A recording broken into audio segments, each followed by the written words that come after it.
L'Express qui revient cette semaine sur cette crise hors norme entre Paris, Washington, Canberra et Londres autour de cette rupture du contrat du siècle. 50 milliards, dont 10% pour Naval Group. Bonjour Béatrice. Bonjour David. Béatrice Mathieu, rédactrice en chef à l'Hebdomadaire.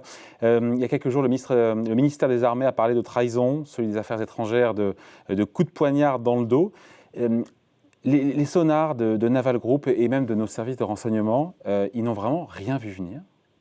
Non, effectivement, ils n'ont rien vu venir et ça pose des questions en fait. Il n'y avait pas des signaux faibles quand même. Si, il y avait des signaux faibles depuis plusieurs mois d'ailleurs, même on pourrait dire même plusieurs années, avec une campagne en fait qui était très forte, qui arrivait même dans la presse australienne, une campagne de dénigrement du contrat, dénigrement de l'outil industriel. Donc ça ne tombe jamais en fait par hasard. Et donc on peut se poser la question d'ailleurs comment nos services de renseignement économique sont organisés. Et on sait que là ça pose un problème, c'est qu'aujourd'hui le renseignement est très focalisé sur la question du terrorisme.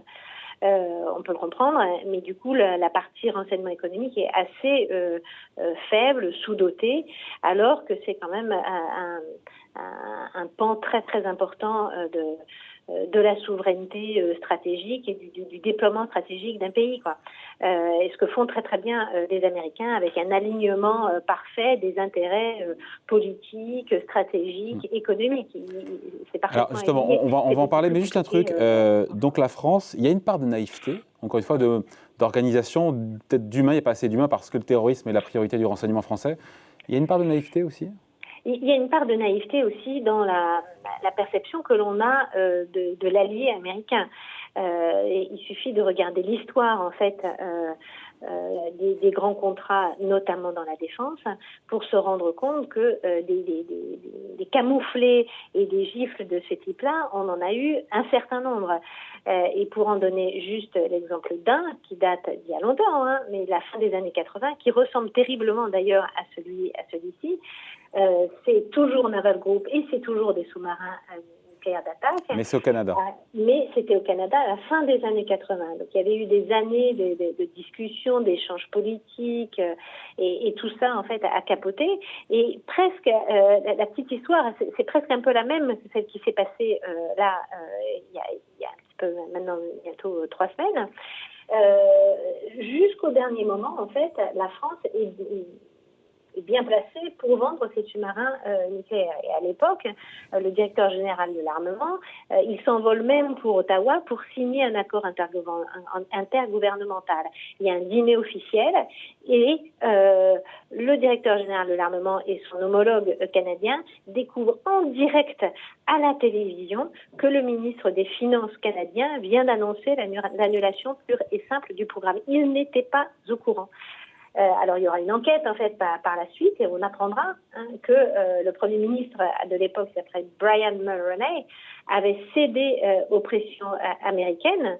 Il faut voir que les Américains n'avaient pas très envie que les Canadiens, avec leurs sous-marins, viennent jouer les troubles-fêtes dans la guerre sous-marine en fait que les États-Unis livraient aux Russes au pôle Nord. Et en fait, de fait, le Canada n'achètera jamais de sous-marins. C'est un peu la même histoire avec l'Australie. Les Australiens qui ont cédé aux Américains aussi. Voilà, avec la promesse, en fait, avec le fameux accord AUKUS, de promesse de sécurité de l'Australie. Et ça, souvent, c'est une carte qui est employée dans les grands contrats militaires par les États-Unis pour remporter la mise. Des exemples comme ça, on en a plusieurs.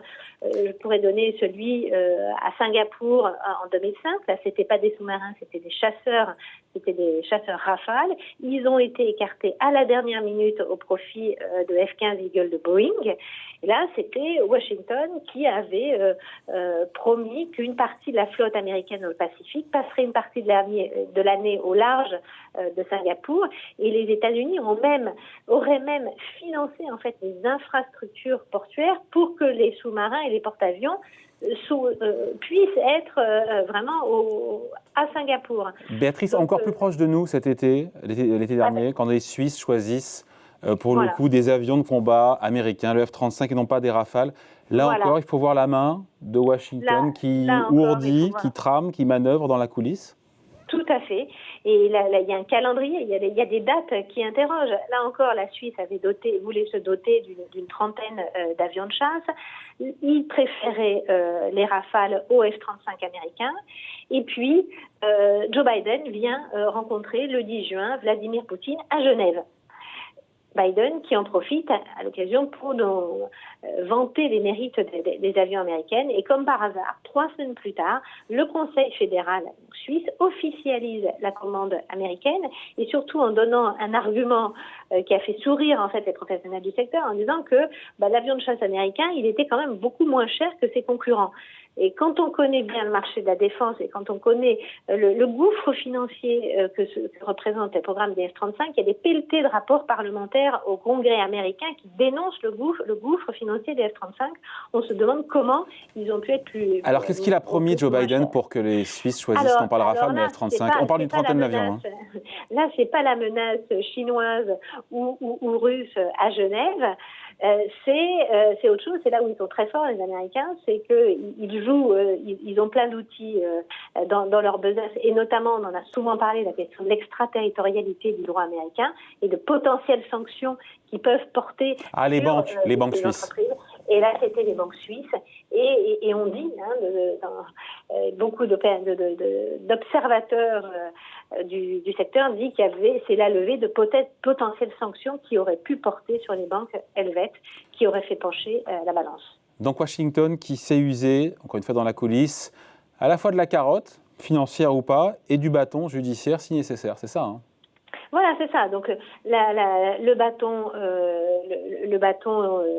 judiciaire, eh bien, c'est effectivement cette extraterritorialité du droit américain. Qui fait que si on a fait une transaction en dollars, si un mail a transité par un serveur sur le sol américain, on doit se soumettre à la loi américaine. Voilà, c'est ça. Et il y a eu des amendes énormes. BNP Paribas, 8 milliards, on s'en souvient. BNP Paribas, Total, Technip. Et quand on regarde, en fait, c'est des sanctions qui tombent très curieusement beaucoup plus sur des entreprises européennes et souvent sur des entreprises françaises. Que le DOJ, le département de la justice américain, un regard un peu biaisé dans les sanctions qu'il peut porter. Et puis on parlait du bâton, mais il y a la carotte financière aussi. Et dans les contrats de défense, les Américains ont un système qui est extrêmement efficace, qu'on appelle les contrats FMS, pour Foreign Military Sales. Alors, juste pour expliquer ce que c'est, mais ça montre à quel point c'est efficace et comment les intérêts économiques et politiques sont alignés. Quand un pays commande un fournisseur, à Boeing, un avion, en fait, la commande, elle ne va pas être passée entre le pays et Boeing, mais entre le pays et le Pentagone américain. Le Pentagone américain. C'est le Pentagone qui va acheter, en fait, à l'industriel américain les avions, et c'est le Pentagone qui va négocier directement avec le pays. C'est quoi l'avantage ? En fait, il y a un triple avantage. C'est que l'acheteur, lui, il bénéficie de l'effet de masse des achats du Pentagone, parce que quand le Pentagone achète 10 avions, qu'il en achète 12, il aura un prix un peu moins élevé au total. L'industriel, lui, minimise le risque d'impayé, parce qu'en face de lui, c'est pas un pays tiers ou un pays en développement, c'est le Pentagone américain. Et le Pentagone, lui, il fait vivre son industrie de défense et au passage, il se prélève une juteuse commission. Ils sont forts, ils sont forts. Ils sont très forts. On ne sait pas faire. On ne fait pas. Nous, on ne fait pas ça. Non. Pourquoi ? Il y a quand même on ne sait pas faire parce qu'on ne peut pas aussi, parce que la commande militaire française, elle est bien plus faible que celle du Pentagone. Donc là, il y a quand même un effet masse qui explique qu'on a du mal à se doter d'un tel outil. Mais sur le fond, il y a quand même aussi l'État trop frileux, n'a pas envie de supporter seul le risque financier d'un impayé. Et puis les industriels, ils n'ont pas envie d'avoir aussi les mains trop liées par la puissance publique. Bon voilà, donc cet épisode fâcheux évidemment pour Naval Group, qui va d'ailleurs se faire indemniser, on l'imagine, prochainement, mais c'est le énième épisode, encore une fois, de coup tordu de la part de notre allié américain. Oui, et puis c'est d'ailleurs votre couverture. Voilà, c'est notre couverture. Cette semaine. Et avec cette phrase, c'est est-ce que notre allié américain, c'est pas notre meilleur ennemi quand on pense guerre commerciale.